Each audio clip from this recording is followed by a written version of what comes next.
우리 한 절씩 교독하겠습니다.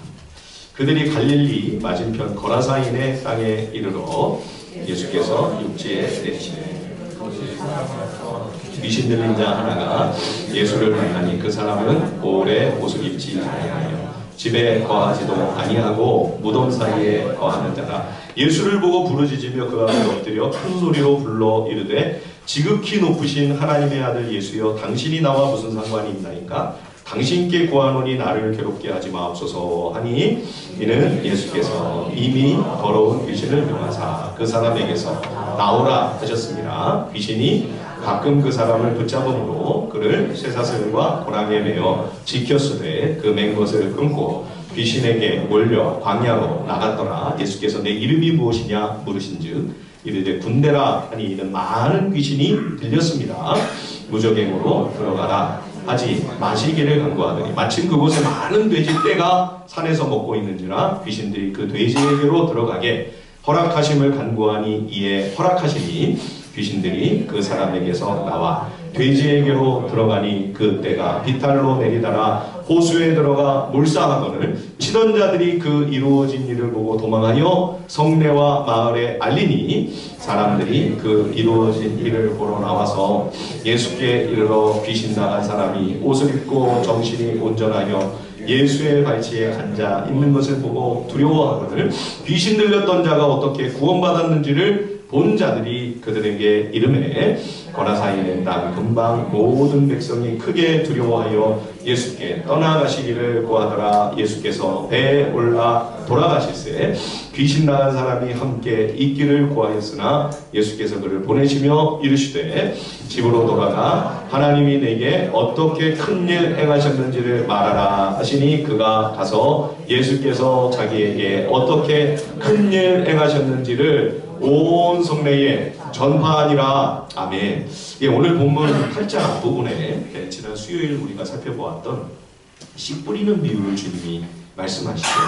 그 비유에 하나님 나라의 비밀이 담겨있다 하셨습니다. 그 비밀 중에 하나는 복음이 예루살렘 유대에만 아니라 이스라엘 유대인들에게만 아니라 이방인들에게까지 전파될 것이라고 하는 하나님의 계획이었죠.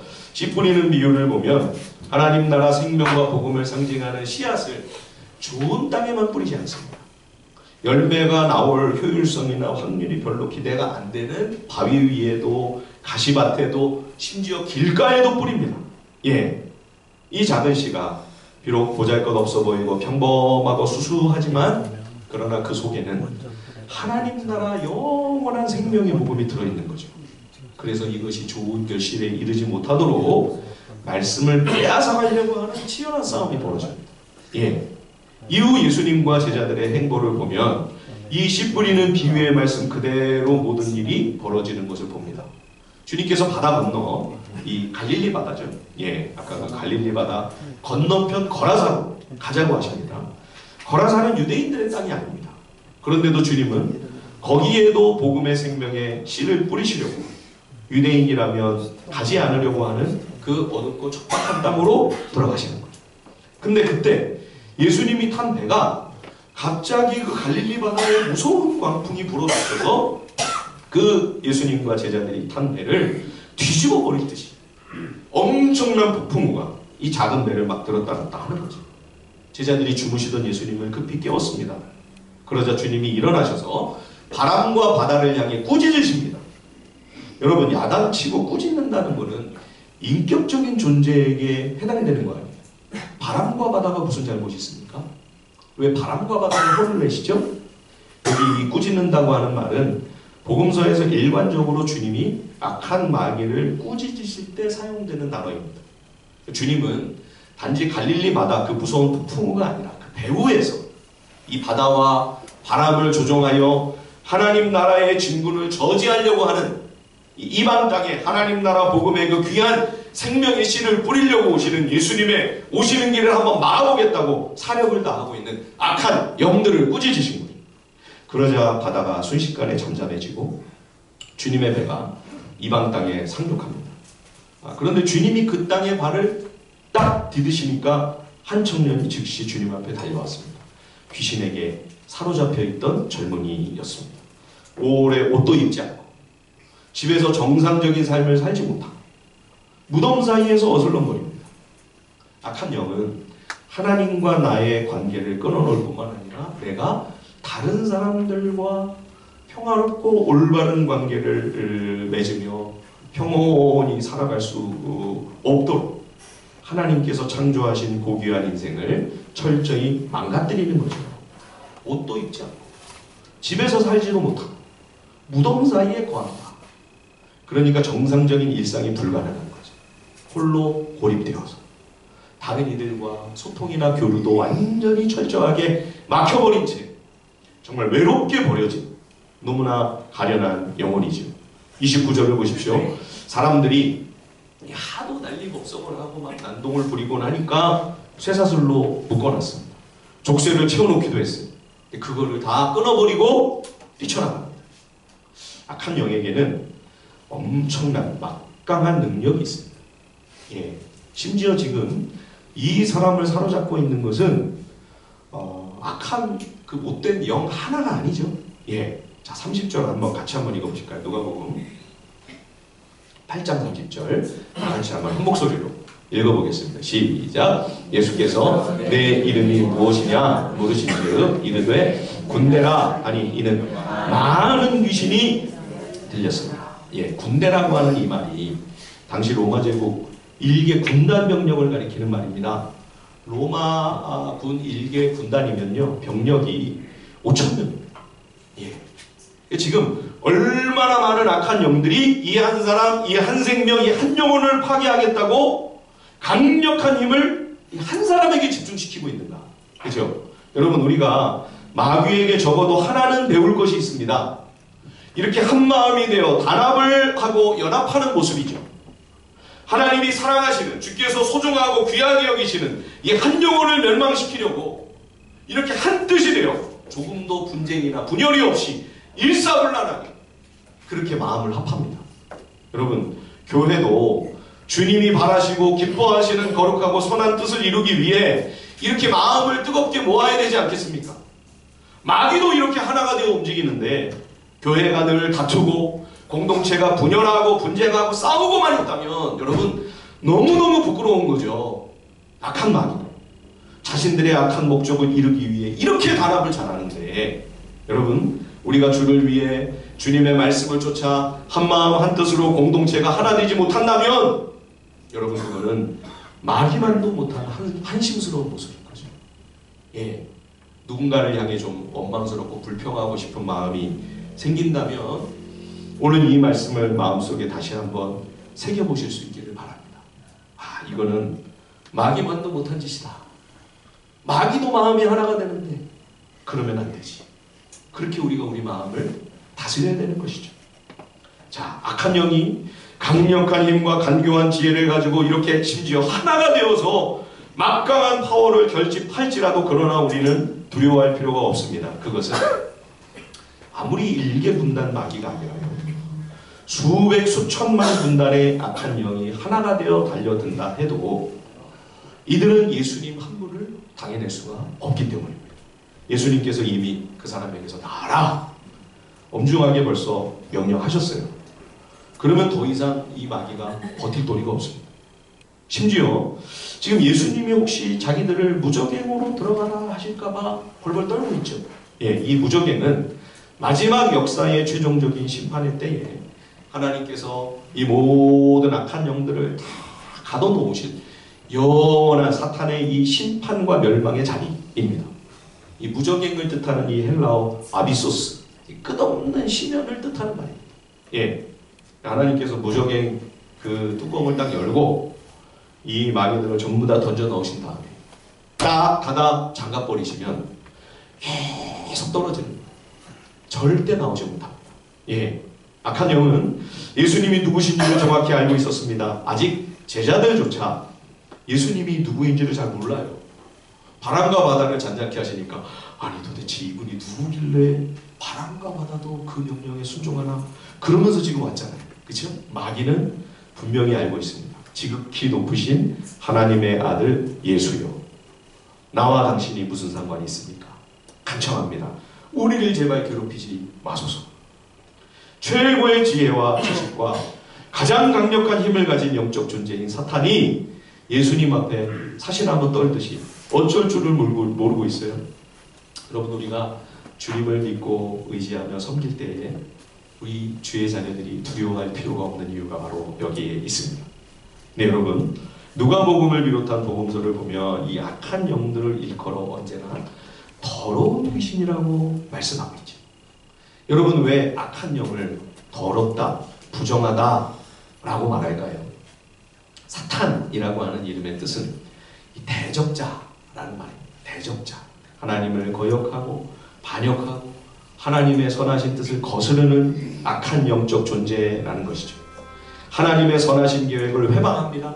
하나님께서 하시려고 하시는 역사를 늘 방해합니다. 하나님 나라를 심지어 무너뜨리겠다고 합니다. 무엇보다도 하나님이 가장 아끼고 사랑하시는 한 생명, 한 영혼, 한 사람을 이렇게 철저히 짓밟아 놓고 유린하면서 함께 파멸의 구렁텅이로 떨어지려고 하는 거죠. 우리는 부정하다, 더럽다라는 개념을 언제나 도덕이나 윤리적인 차원으로만 자꾸 생각하려고 합니다. 물론 그것도 부정한 거죠. 그러나 하나님께서 보실 때 가장 본질적인 부정함, 가장 근원적인 더러움이 뭐냐? 그것은 하나님의 뜻을 거역하고 하나님 말씀을 대적하는 불순종입니다. 그러한 교만과 영적 오만이야말로 가장 더럽고 하나님 앞에서 가장 지저분하고 부정한 상태인 거죠.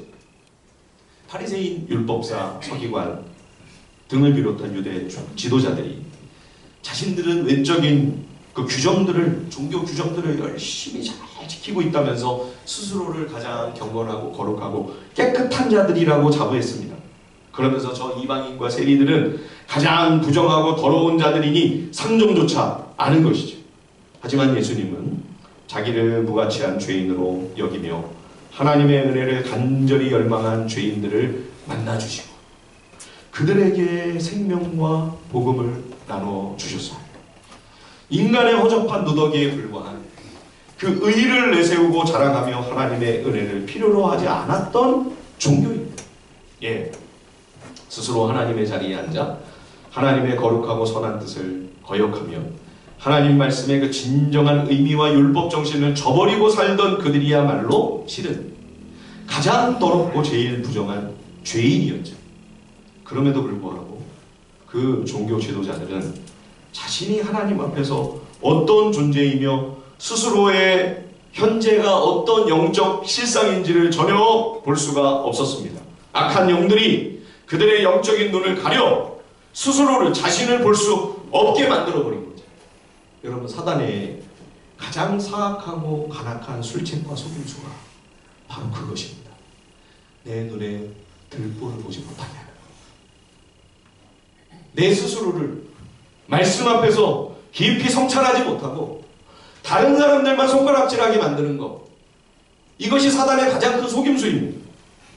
아무리 도덕적이고 윤리적인 삶을 살지라도 정말 법 없이 살 수 있을 것 같은 그런 강직하고 깨끗한 삶을 살고 있어도 그가 하나님을 대적하며 강박하고 완고한 마음으로 지내고 있다면 그는 하나님 앞에 가장 더럽고 가장 부정한 죄인인 겁니다. 마귀가 떨며 두려워하고 있었습니다. 하지만 아직 역사의 최종적인 심판의 때는 아닙니다. 아직은 악한 영들을 무적에게 떨어뜨리실 그 시점은 아닌 거죠. 악한 영들은 근처 산에서 거라사 사람들이 치고 있던 그 돼지 떼에게로 우리를 보내달라고 간청합니다. 왜 돼지에게로 보내달라고 했을까요? 비록 지금 이 청년 한 사람은 포기할 수밖에 없는 상황이죠. 주님이 나가라고 하셨으니까 더 이상 어떻게 할 수 있는 도리가 없습니다. 그러나 그렇다고 해서 자기들이 지배하고 있던 이 어둡고 악한 땅에 예수님이 계속해서 더 깊숙이 들어오시면서 복음의 빛을 환히 비춰주시는 일만은 막아야만 했던 것이죠. 그래서 이 악한 영들의 마지막 간교한 수는 돼지에게로 들어가는 거예요. 예, 여러분 보십시오. 주님 앞에서 이렇게 무서워 벌벌 떨면서도 이 와중에도 악한 영들은 사악하고 간교한 머리를 굴립니다. 주님을 끝까지 대적하고 하나님 나라의 역사를 끝까지 회방할 그 방법만 찾는 거죠. 역시 반역의 끝판왕답습니다. 하지만 그렇다 치더라도 예수님은 왜 이 악한 영이 돼지떼에게로 들어가는 걸 허락하셨을까요? 주님이 간교한 계략을 다 꿰뚫어 보고 계셨을 텐데 왜 그 청을 들어주시는가? 주님은 당신의 제자들과 그리고 오늘 우리들에게 보여주기를 원하셨던 것입니다. 우리 눈에 보이지 않을지라도 악한 영이 분명히 존재하며 저들이 배후에서 영적 세계에서 어떤 활동을 하고 있는가 이걸 봐라, 확인해라 하는 거죠. 이 한 사람의 청년에게 일개군단 마귀가 들어가 그 인생을 점령하고 있다고 하는 것은 참 믿기 어려운 이야기였을 것입니다. 보이질 않으니까요. 그런데 이 사람에게서 갑자기 빠져나온 악한 영들이 돼지떼에게로 들어가니까요. 갑자기 수천 마리의 돼지떼들이 날뛰기 시작합니다. 미쳐서 막 날뛰는 거예요. 그죠? 자, 33절을 같이 한번 읽어볼까요? 누가복음 8장 33절입니다. 다 같이 시작. 귀신들이 그 사람에게서 나와 돼지에게로 들어가니 그 떼가 비탈로 내리다가 호수에 들어가 물싸움을 돼지가 한 2,000마리 정도 있었다고 다른 복음서에서는 기록하고 있죠. 악한 영이 이 돼지들을 덮치자 한낱 미물에 불과한 이 동물들조차 전혀 정상적이지 않은 모습으로 순식간에 돌변합니다. 2,000마리가 갑자기 단체로 막 산비탈로 뛰어달리더니 남떨어지에서 전부 갈릴리로 투신을 하시는 거예요. 삼천 궁녀도 아닌 것들이 전부 뛰어들어서 갈릴리 바다에 수장이 되어버렸어요. 여러분, 왜 오늘날 이 세상에서 끊임없이 기괴하고 요상한 일들이 벌어집니까? 사람들이 어느 때보다 많이 배운 시대입니다. 교육과 문화가 지금처럼 발전했을 때가 있습니까? 사람들의 의식이 문명이 가장 깨어있을 때가 아닙니까? 현대라면서요. 그런데도 역사는 똑같습니다. 전쟁은 그치지 않습니다. 온갖 말도 안 되는 일들이 끊임없이 벌어집니다. 범죄와 살육이 여전히 자행되고 있습니다. 배고픔과 기아로 굶어 죽어가는 사람들이 수도 없습니다. 여러분, 이 근원에 영적인 문제가 있다는 것을 주님이 분명히 일깨워 주시는 장면입니다. 물론 그렇다고 해서 또 다른 편 반대의 극단, 여러분, 마귀는 존재하지 않아, 21세기에 무슨 귀신이야, 이게 하나의 극단이죠. 또 다른 극단은 어떤 극단이에요? 24시간 귀신만 묵상하시는 분들이 계십니다. 감기에 걸려도 귀신을 쫓아내야 돼요. 가난해도 귀신을 쫓아내야 돼요. 이게 이제 귀신론 이단이죠. 그죠? 감기에 걸리면 약 먹고 잘 쉬어야죠. 뭐든지 귀신에게 책임을 돌리는 것은 무지몽매한 일입니다. 그러나 여러분, 인간 세상의 가장 심각한 문제의 저변에는 영적인 차원, 영적 세계에 뭔가 역동이 있다고 하는 사실을 우리는 말씀을 통해 깨닫게 됩니다. 여러분, 혹시 누가복음을 읽으면서 아니 무슨 21세기에 무슨 귀신? 아니 인공위성이 지금 뭐 수도 없이 지금 날아다니고 로봇과 인공지능이 일상이 되어가고 있는 이런 마당에 무슨 마귀? 뭐래니 지금? 혹시 여러분 이런 생각을 하시진 않습니까? 그러나 진리의 성경인, 진리의 말씀인 성경은 우리에게 인생의 근본적인 문제점이 어디서 비롯되었는가를 우리에게 짚어주고 있는 거죠. 여러분, 우리 삶의 본질은 눈에 보이는 데 있지 않습니다. 보이지 않는 영적인 문제에 사실은 우리의 삶의 모든 문제의 실체가 거기에 들어있는 거죠. 그래서 히브리서 11장 3절에 보면 믿음으로 모든 세계가 하나님의 말씀으로 지어진 줄을 우리가 알아니 보이는 것은 나타난 것으로 말미암아 된 것이 아니니라. 보이는 것은 나타난 것으로 말미암아 된 것이 아니니라. 성경을 왜 이렇게 어렵게 써놨죠? 풀어서 말하면 지금 우리 눈에 보이는 이 모든 것은 보이지 않는 영적인 세계, 보이지 않는 영적인 차원으로부터 비롯된 것이다. 그러니까 우리 삶의 본질은 지금 보여지는 현실이 그게 다가 아니고, 그죠? 진정한 실체는 사실 보이지 않는 영적인 세계라는 말씀이죠. 예. 그래서 고린도후서 4장 18절에는 우리가 주목하는 것은 보이는 것이 아니요 보이지 않는 것이니 보이는 것은 잠깐이요 보이지 않는 것은 영원합니다. 눈에 보이는 이 세계는요 여러분 금세 지나갑니다.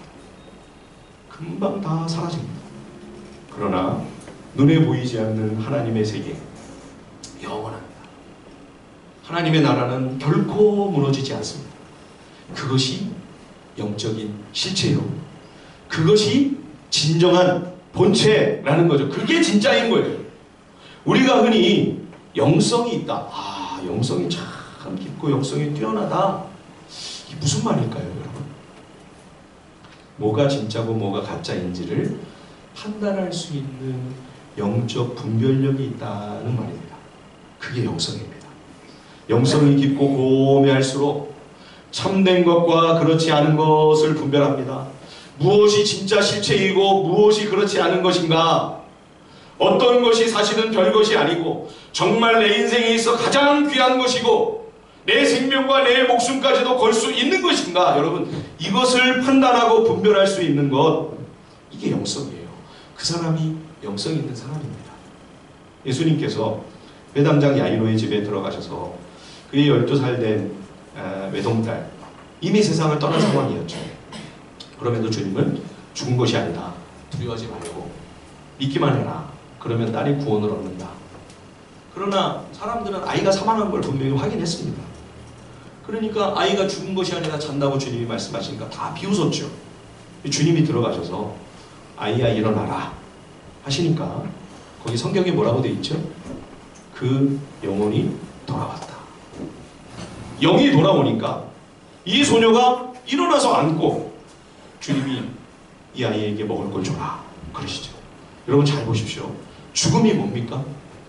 죽음은 보이지 않는 내 영혼이 육체를 떠나 주님의 부름을 받는 순간 그게 사망이에요.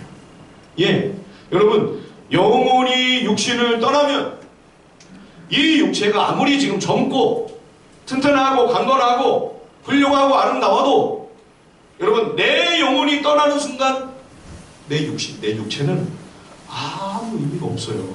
흙으로 돌아가는 겁니다. 예. 그렇다고 또 이제 영혼만 그럼 중요하고 육체는 필요 없다. 아, 또 우리 신앙에는 이런 극단이 있죠. 그렇죠?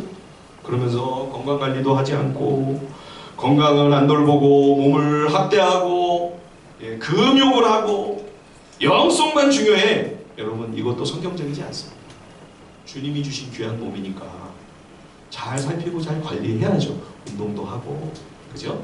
건강에 좋은 거를 먹고 주님이 거하시는 거룩한 성전이니까 잘 아끼고 돌봐야 할 책임이 우리에게 있습니다. 그러나 여러분 뭐가 중점이고 뭐가 중심인지는 알아야 되죠. 인간은 영적인 존재입니다. 하나님께서 창조하실 때를 생각해 보십시오. 하나님이 정성껏 빚으셨어요. 최고의 예술가, 최상의 조각가이신 그죠? 하나님이 아름답게 빚으신 다음에 그걸로 끝났습니까? 영혼을 불어넣으시기 전까지는 그쵸? 그냥 흙덩이에요. 예, 여러분 지금 이 순간 내 영혼이 나를 떠나면 이 육신은 그냥 티끌이고 먼지입니다. 우리가 장례식 때 보잖아요. 예, 마지막에 화장이 다 끝난 다음에 한 줌재 남습니다. 한 줌재. 예. 오늘 말씀은 우리가 영적인 존재이며 영혼의 문제가 삶과 인생의 본질적인 부분이라고 하는 사실을 우리에게 선명히 일깨워 주시는 그러한 귀한 진리의 계시입니다. 진정한 실체는 영적인 세계인 거죠. 영혼과 영적인 문제를 도외시한 그죠? 보이는 육체적인 차원, 육신의 문제, 현실의 세계만을 가지고는 우리의 인생을 본질적으로 바르게 풀어갈 수 없다는 것입니다. 청년을 사로잡고 있던 악한 영들이 떠나갔습니다. 이 젊은이가 온전하게 됐어요. 그죠? 35절을 보십시오. 사람들이 그 이루어진 일을 보러 나와서 예수께 이르러 귀신 나간 사람이 옷을 입고 정신이 온전하여 예수의 발치에 앉아 있는 것을 보고 두려워하거늘. 예, 전후 사정을 다 들었습니다. 어떻게 이 사람이 이렇게 온전해졌나? 그렇죠?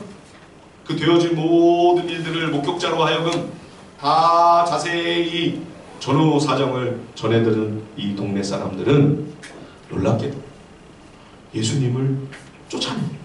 자, 우리 36절, 37절 같이 한번 읽어보실까요? 누가복음 8장 36절, 37절입니다. 시작! 귀신 들렸던 자가 어떻게 구원받았는지를 본 자들이 그들에게 이르매 거라사인의 땅 근방 모든 백성이 크게 두려워하여 예수께 떠나가시기를 구하더라. 예수께서 배에 올라 돌아가실세. 예.